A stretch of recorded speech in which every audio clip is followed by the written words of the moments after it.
Hey guys, what's up? It's me, Thomas. Tonight we're back here with Josh Scorcher with the first of the Zelda month. Tonight we're starting off with the top 5 best and worst Zelda Dungeons. So yeah, he's doing a best and worst. So, yep, you can't have Zelda without some good old dungeons to go dungeon crawling in. I mean, to be fair, I think Zelda actually popularized it. Well, for Nintendo anyway. So, let's see what's the best and what's the worst. Be sure to like, subscribe for more. Hope you enjoy. Let me know if you actually traverse these dungeons. Let's see. The Legend of Zelda series. Next to Mario, it's one of the oldest video gaming franchises in Nintendo's vault, and it's still going strong to this day after nearly 4 Tears of the Kingdom. decades. With Tears of the Kingdom on the horizon, I figured it was time to give the franchise its just dues. Welcome to Zelda Month. Here we go. Bum-bum. Let's go. Dungeons are oftentimes the highlight of a given Zelda game. They're where you go to get through the classic loop of getting the items, solving the puzzles, and beating the boss. Of course, not all dungeons are created equal. For every one that makes you want to go right back in, there's another that you never want to experience again. Yeah. So because my team and I couldn't decide whether to do a best list or a worst list, we're doing both. Why not a both? Top 5 best and worst dungeons in Zelda. Shall we? First up, I'm guessing 5th worst. Let's see. So, who's starting at the bottom of the list? Back in my top 10 introductory games list, I said that Wind Waker is the best game to get into the franchise. And while I mostly stand by that decision, there's one part of it that really made the decision tough. Pirate's Keep? And sadly, the remaster didn't fix it. Ooh. Forsaken Fortress. The problem with this aptly named dungeon begins the moment you get there. Before you even set foot, you lose your sword. Yep, it's one of those mandatory stealth sections because those have never been the most frustrating part of a Zelda game. Why do otherwise good games always have those? And unlike Majora's Mask, which lets you cheese your way through via the stone mask, you will find no mercy here. Oh, and if you get caught, you have to go all the way back to the start and get treated to the glorious sight of Link's dumpling butt. Getting past enemies is incredibly tedious, thanks to how slowly you move when in the barrel. It feels less like an infiltration into enemy territory. What is this, Metal Gear or like a frustrating exercise in patience. Look, when we were young and stupid, this was a huge roadblock for us as kids. You don't know, man. With all that said, there are 2 big things keeping Forsaken Fortress from being higher. For one, it's surprisingly short. The whole thing can be completed in less than 20 minutes if you know what you're doing. For 2, you return later and get to exact some much desired vengeance. Hiya! Boys! I'm back! Fair enough. Probably do that same. Number 5? Man, I just had the weirdest sense of deja vu. Nope. Oh, Wind Waker again. Hi. So how's about we transition to a good dungeon from them? Ooh. We're about at the halfway turning point in the game, so time to test our worthiness in probably the most complicated dungeon in the game, the Tower of Gods. First, 3 steps back where you can think about exploring the tower. You gotta pull it out of the depths of the sea. Ow. Only way to do that is to find all 3 goddess pearls and return each one of those to the 3 triangle islands. They have other triangles around these parts. Once you do that, Bermuda then the tower Triangle. will emerge. Sorry, and it I looks said. freaking awesome the way it rises from the sea. Already, Yeah, almost like Atlantis I love here. the ambiance of the dungeon. Feels like an Indiana Jones temple with over half the room submerged Definitely in hear the water. theme playing This when you brings head me to down. the tower's main gimmick, the water.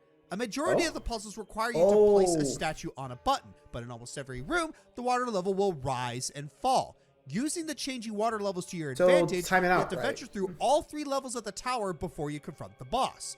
Along the way, you learn the command melody, which is a godsend for the fetch quest, and the hero's bow, which is a godsend period.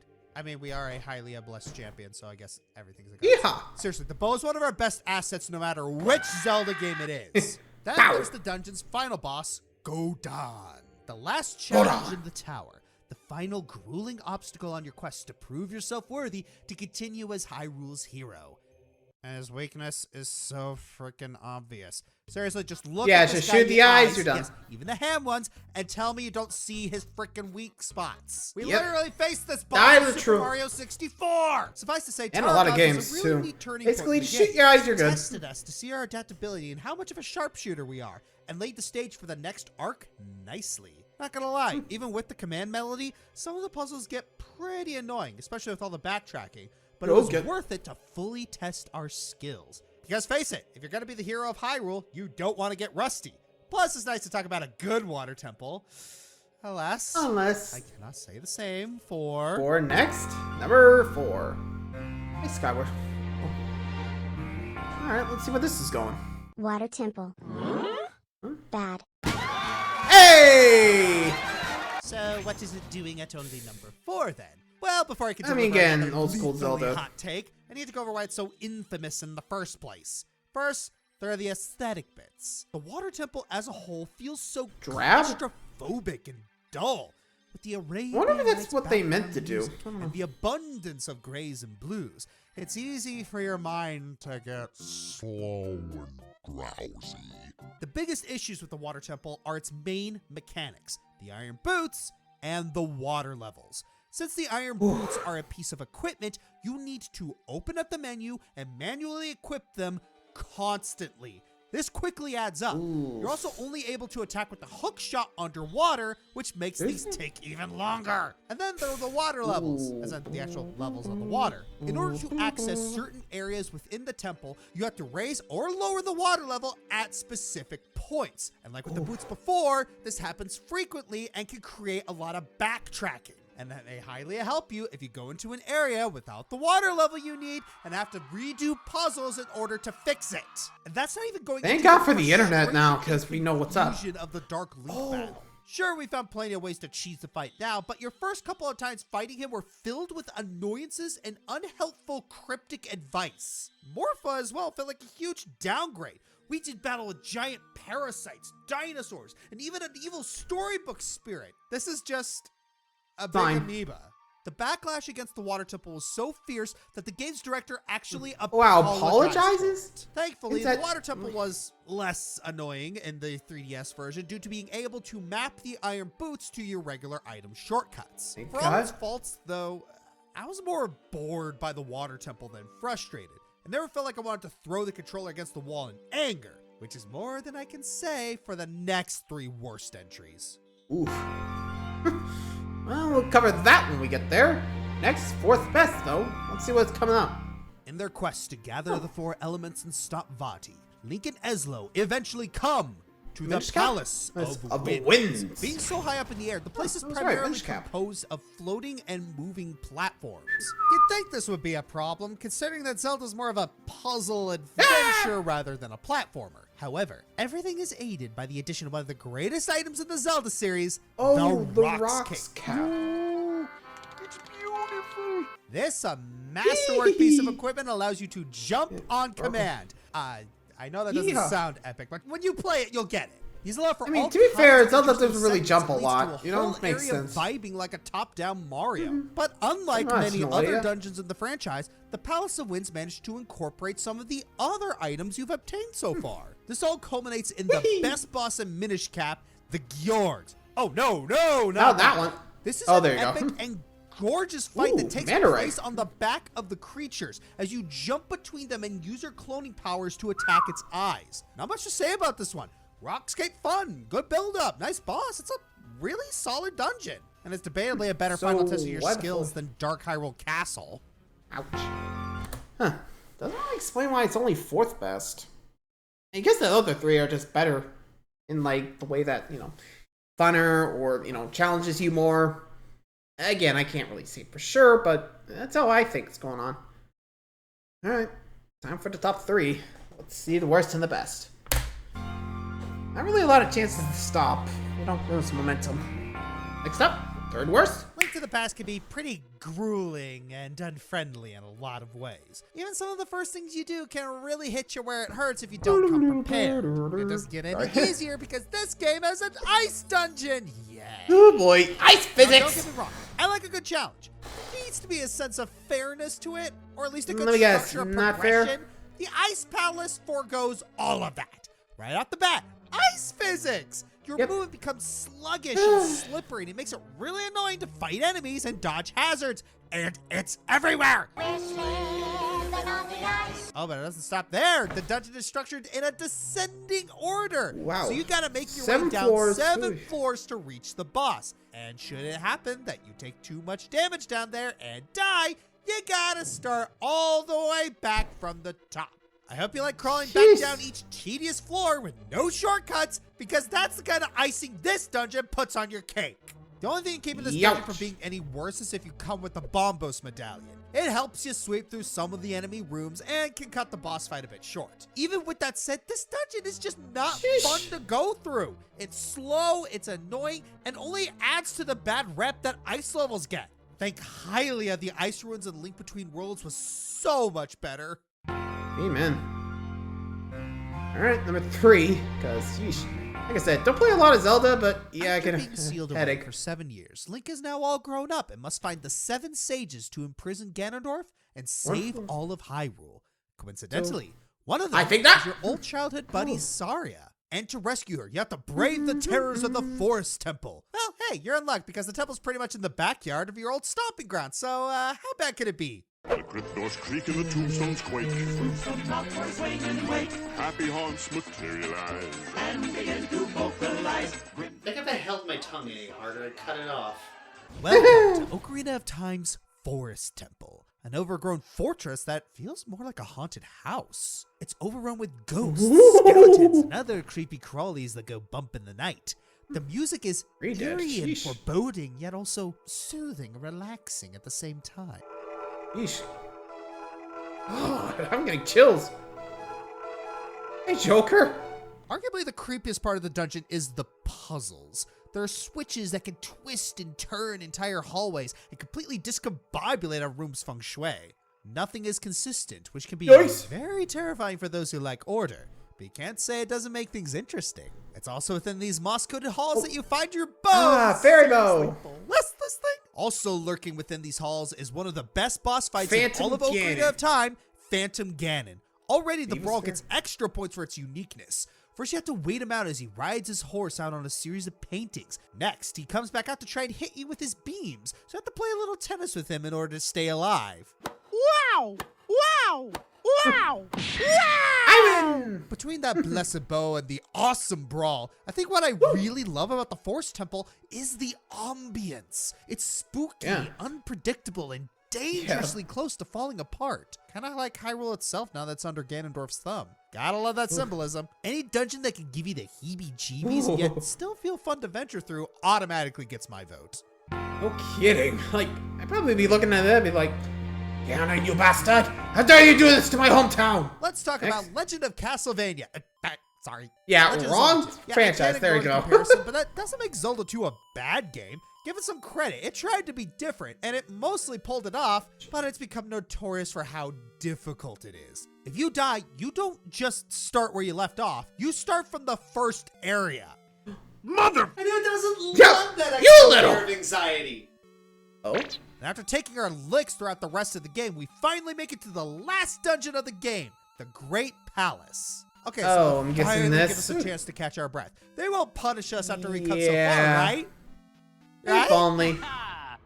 You are not kidding, are you? Oh, it is worse than hard. Yeah, it's look at this. masochistic. First of all, it's a giant maze. Easy to get lost in, even worse when it's a side-scroller. Not to mention again, before the internet, before the guides. Good luck. Floors, invisible walls. Yeah, you already have trouble navigating the maze. Now you gotta worry about figuring out which wall is illusion or not. Not to mention the beasts roaming the place are heavy hitters, including arguably one of the franchise's hardest bosses, Thunderbird. And even your own shadow. Okay, admittedly, you can cheese Dark Link, but again, when the first time you're fighting him, you don't know how to do it. Of course, they do throw you one huge bone. If you die in the dungeon, you don't respawn at the starting area. You respawn right outside the dungeon. It's like the developers knew this one was going to be grueling, so they had the foresight to give you a chance to try again without having to go through everything else all over again. It's still frustrating, but hey, sometimes a band-aid is just as good as hospital gauze. For the record, a hard dungeon isn't what makes it bad. Some of the best game levels are the most challenging. When it comes too frustrating to stomach and you have to worry about every step you make NES and and barely a face safe the state. probability of losing all your progress, then it stops being fun. Honestly, the Great Palace could have been the hardest dungeon of all time if Death Mountain didn't exist.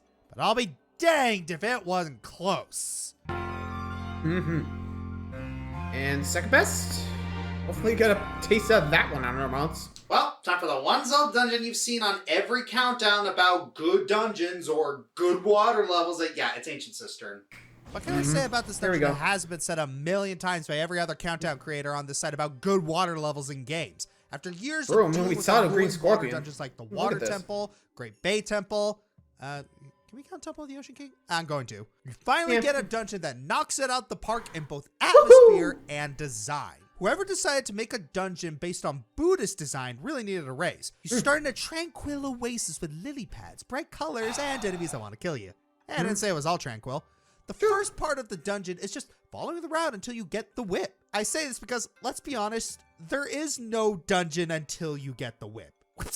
Want to change the water pressure on the pipes? You want to overturn the lily pads that were turned over? You want to understand your inner peace with some meditation? You want to whip over cats like you're freaking Indiana Jones? Whoopah!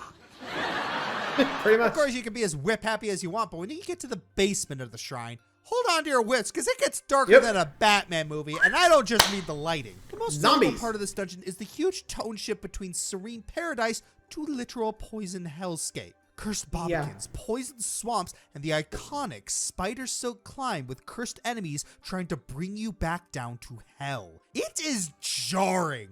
It solidifies the Buddhist influence, as that part especially is based on The Spider's Thread, a short story where Buddha tries to save a prisoner of hell who did one good deed, but the prisoner's selfishness ultimately doomed him to stay where he was. All this culminates in one of the funnest fights in the game in Kaloctos, where you need to use the whip to whip it good and rip apart his armor and strike the weak point on his chest. With his own sword, too. Sound app contextually appropriate here? It is, but I think you might have waited too long for it to be funny. One of the best fights, one of the best unique items in Zelda. There is a reason this dungeon is talked about so many times. It is such an amazing breath of fresh air compared to other water dungeons, and even a huge departure from a lot of the other dungeons even in Skyward Sword. Still makes you realize how underrated Skyward Sword can be at times. We'll get to that in a second, but makes sense in a way. I haven't even played Skyward Sword, and it actually looks pretty beautiful. Until you get down to Poison Hell, because, yeesh, good luck. Also, yeah, the whole spider clock is just like... You know that? Oh boy, good luck. Anywho, might as well wrap the list up, see what's the top, and see which one's missed the cut. Jubba's Belly, Oracle of Ages. Jubba The Jubba. amount of backtracking required, this feels like a confusing self-sabotage. Great Bay Temple, Majora's Mask. What's that? Backtracking through a water dungeon not stressful enough? How about we throw in a time limit too? Temple of Droplets, Minish Cap. An ice level where you can use sunlight to melt everything, but not the floor? Something about this ain't right. Not cool. And number one worst. Hi. You're still here? Mm-hmm. Come on, guys. You know what it is. Like, why are you... Oh, Phantom Hourglass. Temple of the Ocean King. Go away.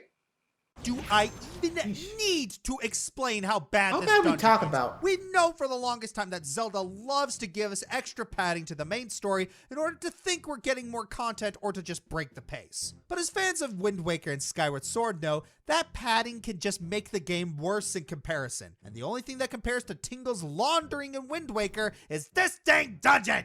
Whenever you want to explore a new area, you need to delve into the depths of this highly forsaken place. Hey kids, do you like time trials, enemies that one-shot you, stealth mechanics, and puzzles that reset every time you leave? Well, this one has all three, and it is so annoying. You need to explore this place 5 times throughout the entire game. The 5th time is much easier since you can actually kill the phantoms, but it's not worth waiting that long to be able to do so. Now, I know in recent years, people have been defending this dungeon and Phantom Hourglass a lot more, as there have been new ways to cheese some of the temple and get 2 of the ship maps at the same time. To me, though, no matter how palatable you make this place, it does not excuse that this dungeon is the main reason why people dislike Phantom Hourglass. A Zelda game that otherwise is actually really solid and makes good use of the touch controls. Is the Temple of the Ocean King as difficult as the Great Palace? No. Is it as frustrating or tedious as the Water Temple?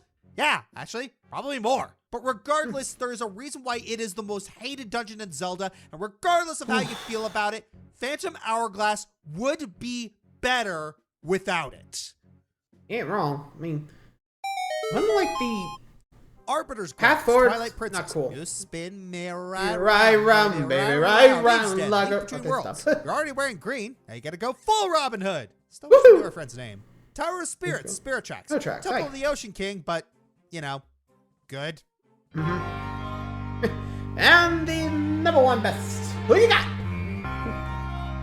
Oh, which game, too? For a game that doesn't invest a lot of time for polish, Majora's Mask has some surprisingly creative dungeons that really push the limits of 3D adventure mechanics. Yes, as bad as Great Bay Temple is, I do gotta give it props for its design and some good ideas. But if we're talking about a truly spectacular example, look no further than the Stone Tower. Standing tall as the prominent landmark of Akana Canyon, a land prowled by killers and undead, this bizarre dungeon has a lot of expectations to deliver, and it shows. This dungeon is filled with some of the most challenging puzzles in the series, really testing your environmental awareness as well as how resourceful you are. From switches that require the Elegy of Emptiness, routes that make use of every transformation mask you've obtained by this point, and of course, mirror shield puzzles.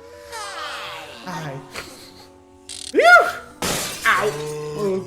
Even the mini-bosses are awesome. The Garo Master gives you a taste of what an experienced Garo can really do. And Gomez? It's a frickin' Grim Reaper! No kidding. the fight's exciting! Of course, who can forget the big selling point of this dungeon? Yeah, how else are you gonna reascend a tower that you already climbed, if not flipping it around? You get whole new layouts to traverse, as well as some puzzles that require you to flip the runes back and forth to solve. The whole dungeon is filled to the brim with throwback mechanics, and it keeps adding new flavors to each one. There's also a ton of really cool video essays delving into the design, symbolism, and art of the Stone Tower as a Tower of Babel analog, as well as enhancing the story of Ocarina of Time. Seriously, watch them. As for Twin Mold, it's a fine boss. Good challenge to beat with arrows and a fun romp to take with the Giant's Fast. It's not as strong as everything else in the dungeon, but a solid bookend nonetheless. Assuming we're not talking about the weird 3DS one. Stone Tower is easily the most solid dungeon in the series. It's challenging, creative, and serves as a fantastic revision for all you've been through. Can't think of another dungeon that deserves the #1 spot. I'm Josh Scorcher, and, these dungeons don't mean much without the games to contain them. Well, I think we know what's that. Yeah, we all know what's coming up after that. Really had to hide it. Anyway, hope you guys enjoyed. Till next time, like, subscribe for more. See ya.